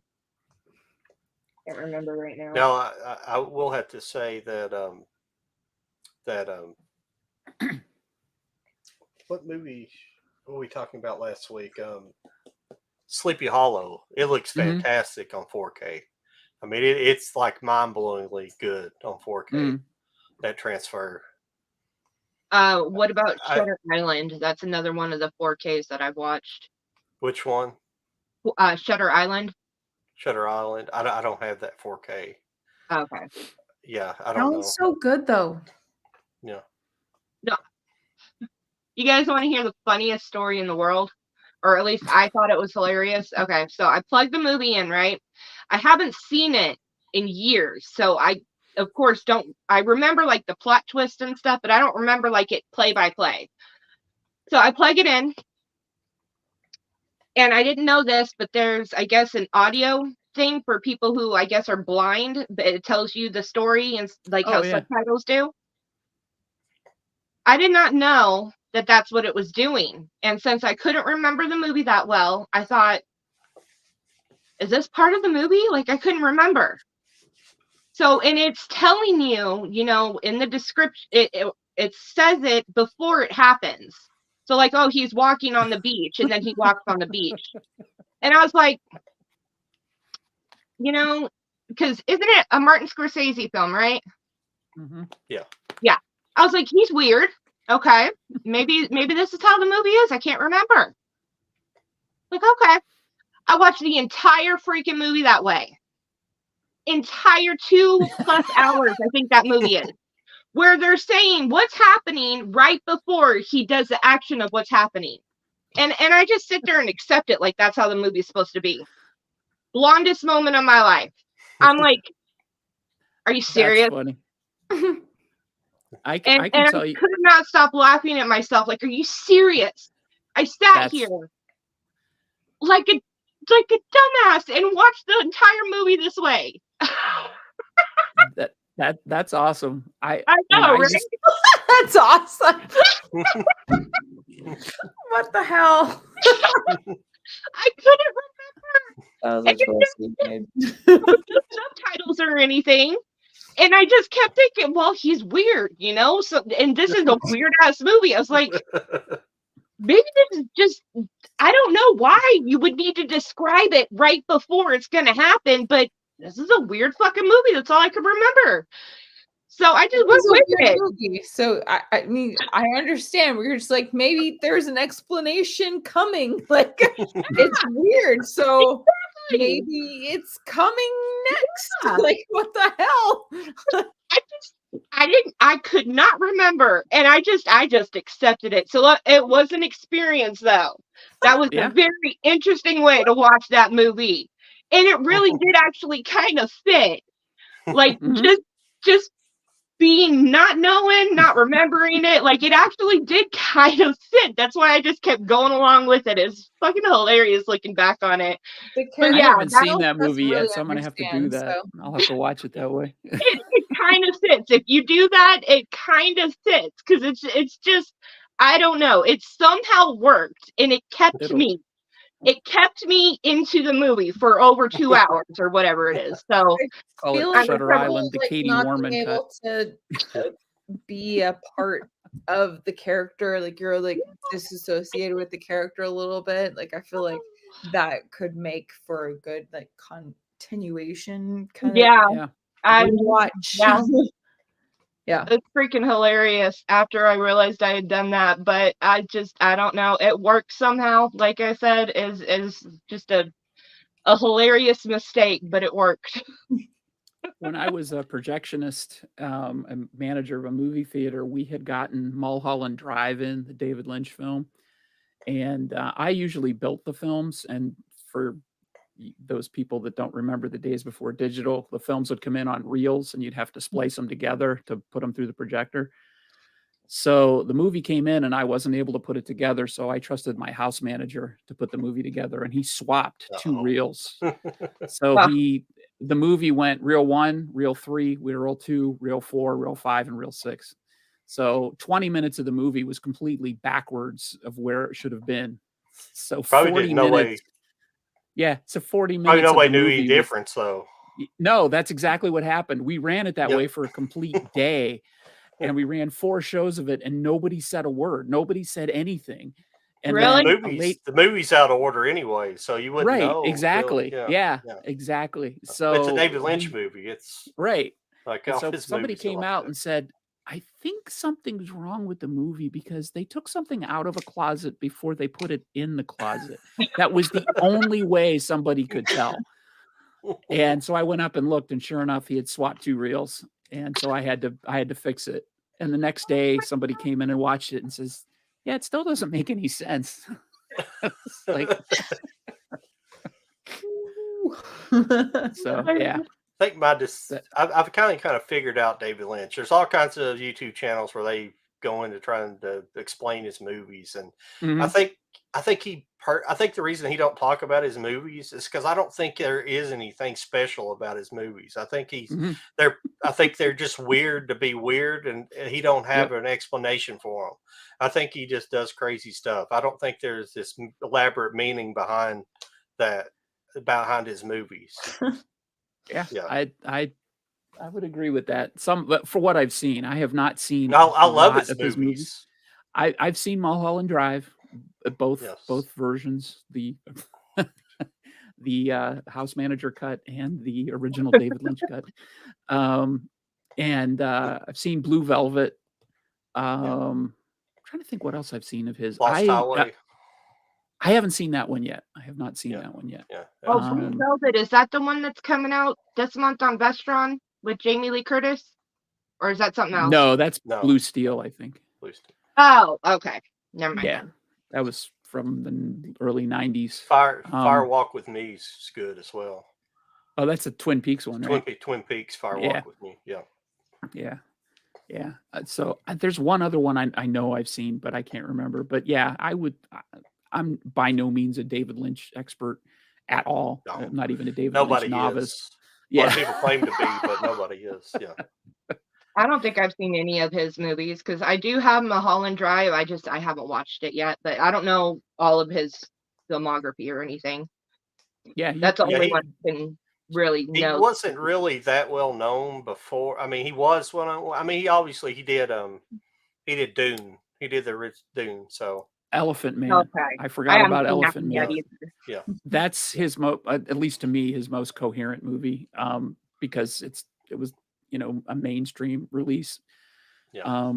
And that's probably my favorite David Lynch movie by default because it's the one that's the least weird.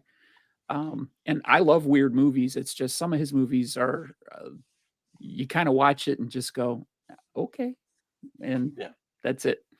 Yeah. But what I was going to say, he didn't really have obviously he did Dune, but his name really didn't become relevant until he did Twin Peaks, which was a big success. The first season of Twin Peaks, and first and second season technically. Actually, the first season and third, he actually left well, you guys probably haven't seen the show, but it's they solved the murder in the first few episodes of season 2, and then basically David Lynch leaves the show. He left the show, and then they he left the show after, and it was just kind of finished off. I think he came back for like the last episode, but then he did this whole new HBO revival, this season 3 of Twin Peaks, which was even more bizarre. And it's Shocker. but at least the first and second season, there's all kinds of people who tried to explain it because it's weird. But it's basically like it's a soap opera. It's a soap opera within a soap opera, basically. And that's the best way I can describe it. I got the Sorry, I know we're or boring. at least the People haven't 90s seen it. series, whatever, from Yeah. from Hamilton book. I just haven't watched it yet. There's so much that I have that I haven't watched yet. Yeah. But I didn't know he was a part of that though. Yeah, he created it. Him and Frost. What was his name? Robert, not Robert Frost. It was Mark Frost. Mark Frost, I think is his name. Yeah, yeah. But yeah, he directed the first season. He's actually in. David Lynch is actually he's a character in it. He's like the lead FBI agent. It's like he's like the boss. The guy. What's his name? The commissioner. Never mind. But yeah. But he's like partially deaf, so he wears these like big hearing aids, so he's always yelling when he talks to people. Okay. Yeah, I need to watch that because I've heard that it's good, but I never really knew anything about it. That's Laura Palmer, isn't that the name of the girl that's killed? Yeah. Okay, yeah. Yeah, who killed Laura Palmer? Yeah. Yeah, it's a good one. If you guys haven't seen it, you can check that out. I've always wanted to check it out just to say we were talking about TV shows in the chat the other night. And because I worked in movie theaters for so long, I never watched any TV because prime time I was always at work at the theater watching movies. Yeah, there you go. So I've always wanted to watch it. Yeah, I love TV shows. That's what a lot of my collection is for. Oh, did you guys hear about Matthew Perry? Yes. Yes, of course. Oh, so sad. That breaks my heart. I think Kenny wanted to actually. Such a bizarre situation too. Like, yeah, sad, but yeah, and I don't know. Yeah, the funny, well, not funny. It's Kyle, funny if you're Kyle MacLachlan. Yeah. Mm-hmm. The weird thing about Matthew Perry is that he died in his hot tub, and exactly. his last Instagram post was about how his hot tub was like his happy place. Yeah, and it was like 2 weeks before he died. Yeah, if you look at his Instagram. I knew about the hot tub. I didn't know that was a post. Well, it was 2 weeks ago. He had posted that he really loved relaxing in the hot tub, and it wasn't like it was a cryptic thing or something he was posting about. Yeah, it was just kind of just odd timing that he had found some place like that he could relax and be at peace and just enjoys himself. And oh well. I wonder what happened though. I wonder if he had they're still trying to figure out what happened too. Yeah. If he had like a relapse, that's the word I was trying to think of, because I think he's been trying to be clean or so. I didn't even know until like a few years ago about all of his addiction issues and stuff like that, because I never knew any of that when I was younger. And well, like I said, until just literally a couple of years ago. And I've been such a huge fan of Friends and everything, but I had no idea that he was going through all that addiction and everything during Friends and stuff. Like, that's just crazy. What was that movie with him and Zac Efron? 17 again. What was it? 17 again. 17 again. Yes. Yeah. I loved that movie when it first came out. And I feel like that was a time when, at least for me personally, I was aware that he was dealing with stuff, but he was trying to do better and all of that stuff. I don't know if you can read that. Probably not. I can't read it. Yeah, no. Sorry. Was that his tweet? That's his hot tub. Oh, wow. And it says, "Oh, so warm water swirling around you makes you feel good. I'm Matt Man." and that was October 23rd. He posted I'm that. that Yeah, man. God, that's so sad. yeah, there's some rumors they thought maybe he died of from the COVID jab. He was one of those sudden deaths all of a sudden, maybe because he was jabbed up to the eyeballs with COVID. He was like real big about getting the COVID vaccine and getting all the boosters and all that stuff, and he I'm not a naysayer when it comes to that, but I also don't think that COVID jabs plus hot tubs equal death. So Well, being in Something rehab happened 66 times and being a cocaine addict probably no, wasn't so good for your I heart. agree with So you. Was- I said was that's that just a the thing? theory. That's just Oh, a I didn't theory know floating that. around. Yeah. Okay, Yeah. yeah, I didn't know that. yeah, he Well, was. the people who come up with the theory were just talking about how it was strange how the reports were being reported on like every network. They were like they weren't saying like he definitely died of this. They were like saying he may have died. It was the way things were being worded Mhm. in the media, so it was kind of strange. They Yeah, were like I personally, I think he just had a heart attack in his hot tub and probably. slipped under the water, and that was it. And it's Yeah. no more Well, See, that's how I Jim think scary Morrison than that. essentially died too. He died Yeah, in a that bathtub. the that famous adventure. backstory of it all is very important. Where it's like what you just said. Like, does he have a drug addiction? I don't know. I don't know that much about him. So if that was a thing, and then he accidentally, drown himself. That's absolutely horrible, but that is more plausible than what is the Yeah. opposing Yeah. choice. Yeah, the night he died, they were replaying not an old interview. It was from last year when he wrote his memoir, and he was talking about in his memoir how many times he'd been in rehab, and it was over 50 times. I don't know the exact number, but he was in rehab all the time because he just couldn't shake his addictions, and he did pills and he did alcohol, and I don't know what, I've lost track of everything that he was addicted to, but he had a serious addiction problem. And he said in the interview, you can watch the old episodes of Friends and you can see my weight and tell what I was addicted to that season, because some seasons he was really skinny, some Yeah. seasons he was kind of bloated, sometimes he looked normal. And he said when he was skinny, that's when he was taking pills. So I can only imagine what kind of toll that takes on somebody's heart. I mean, he was a year younger Yeah. than me. And I've never been in rehab, Yeah. but I can't imagine just, what kind of shape his body was in, just with normal aging plus all that wear and tear, getting in a hot tub and sitting there. And if he just recently found, that's where he likes to sit and stay, it might have just been a deadly combination that he didn't think about. I mean, hot water thins your blood too, so it's Right. possible that's what. It's true. Yeah. Yeah, the craziest thing I heard about it is that, like, I think that he said there was like 2 years during the whole 10 years that Friends was on that he like does not remember at all. All of his addictions and stuff. And it's like, how is that even possible? Like, I can't even comprehend that, because how do you even function 2 years? Yeah. doing all that stuff, being an actor and being able to remember your lines and do all that stuff? It's like, that's just incredible. How does that happen?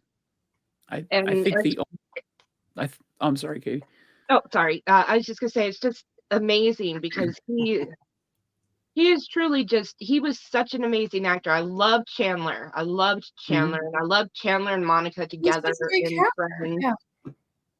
And it's such a shame that he had to go through all that. And he couldn't get himself out of that. Yeah. I don't know. I think the only thing that really, oh no, I'm sorry. I No, don't wanna sorry, step go on ahead. it. I was gonna say the only thing that he said that reflected that he had any kind of problem at all was when he was making a movie that he made with Salma Hayek. I think, don't quote me on that, but it was one of the later. What's that? 3 to Tango. That's the one. Possibly, yeah. Yeah. I don't remember the name. It was one of Oh, the more recent movies that he made before he got clean.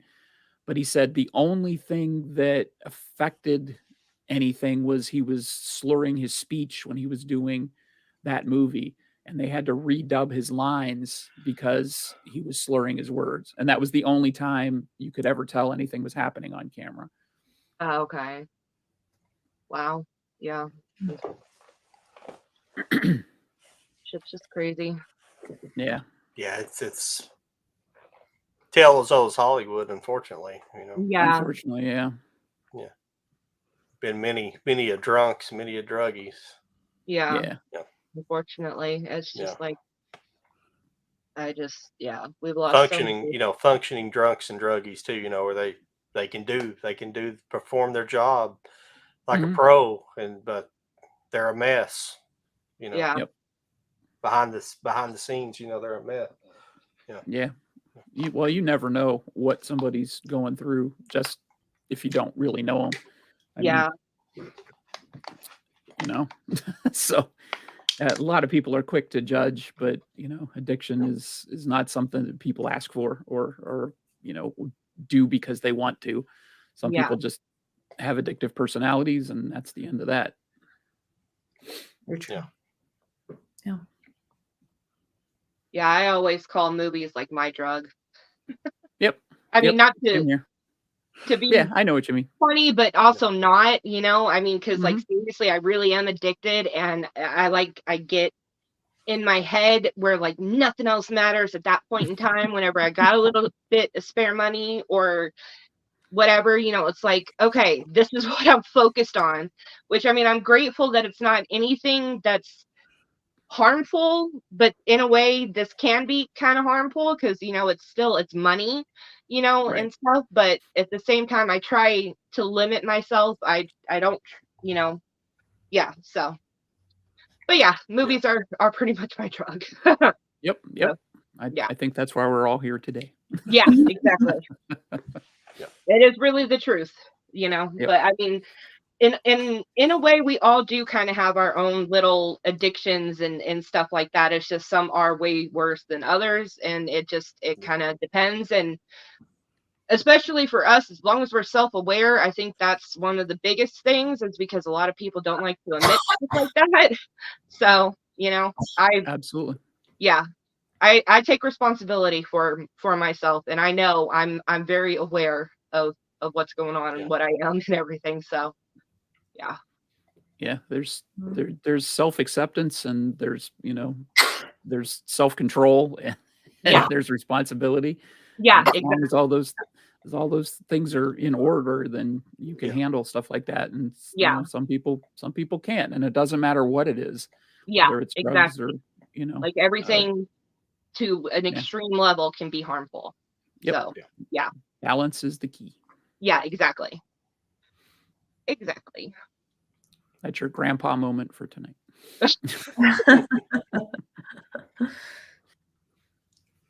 I still can't believe you're 55. That's crazy. I can't believe it either. I really When would I not think of expected that. when I think of 40 years ago, and bless you. Sorry. Oh no, you're fine. When I think of 40 years ago, it does not seem like it was 40 years ago. It feels like it was 40 weeks ago. So I know, same here. Like I cannot believe, like 37. Are you kidding me? Like that is not real. Like I'm like 21. What are you talking about?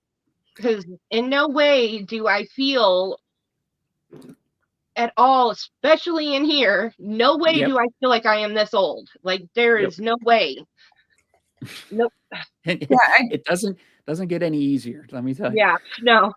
I just turned 33 and I feel like I'm still 10 years younger, where it's just like I'm still in my 20s. Like I know I'm absolutely nowhere near that.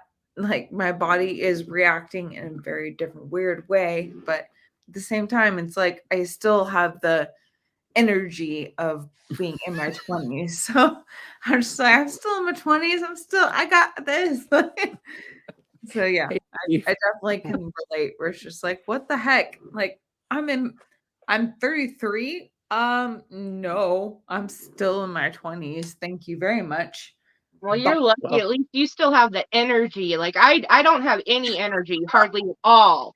It's mostly up here that I feel like I'm 16 or I'm 20 something or something like that. No way in hell am I 37 years old. Like that is like an adult age, you know, and that is not me. I don't have any clue how to be 37. I love to do like Zumba and cardio kickboxing. So I feel like there's the occasional time where I kind of like ninja kick my own self, where I'm like, hey, you're still 22, bitch. So I like kind of like just go out and attack my own self. I'm like, hey, you, you're still young. And it's like, but what? So glad you can move that way, but you are definitely not. After 25, it just flies. Like after I hit 25, it just like disappeared. Like to 40, it's like where in the hell did it go? It's just like those 15 years. Just yeah. I feel like the lactose intolerance is really where it started for me. Where it's just like, hey, you can't like tolerate milk anymore. Like, oh no. And what's funny is because when I was younger, I was the kid that drank milk all the time. My sister hated milk. And it was like, I love milk. Give me all the milk. And my sister was like, don't touch me with the milk. Don't ever touch me with the milk. So it's all milk. Now it's like, I don't know if I can handle milk anymore. Yep. I just think that's really funny because it's like, did we overdo it when I was a kid? Right? Yeah. Did I over ice cream and milk myself?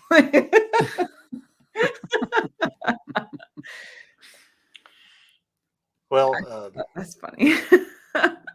you hit 9 o'clock, Sean. You Yeah, I gotta bail. I think for this evening we're just gonna end it at 2 hours, and next week we might be back to normal time. We don't know because Sean's got to leave tonight, and I think we'll kind of make it a short evening this week. And I've had a good time. Party pooper. Yes, I too enjoyed listening to the Yeah, sorry we didn't talk much about horror and what we watched and everything. Sorry, we all went all over the place, but yeah, sorry. No, don't apologize. That's no problem.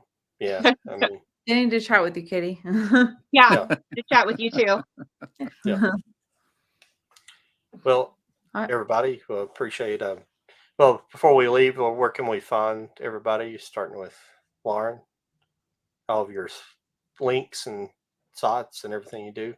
Oh yeah, I'm analyzing horror with an S across the board.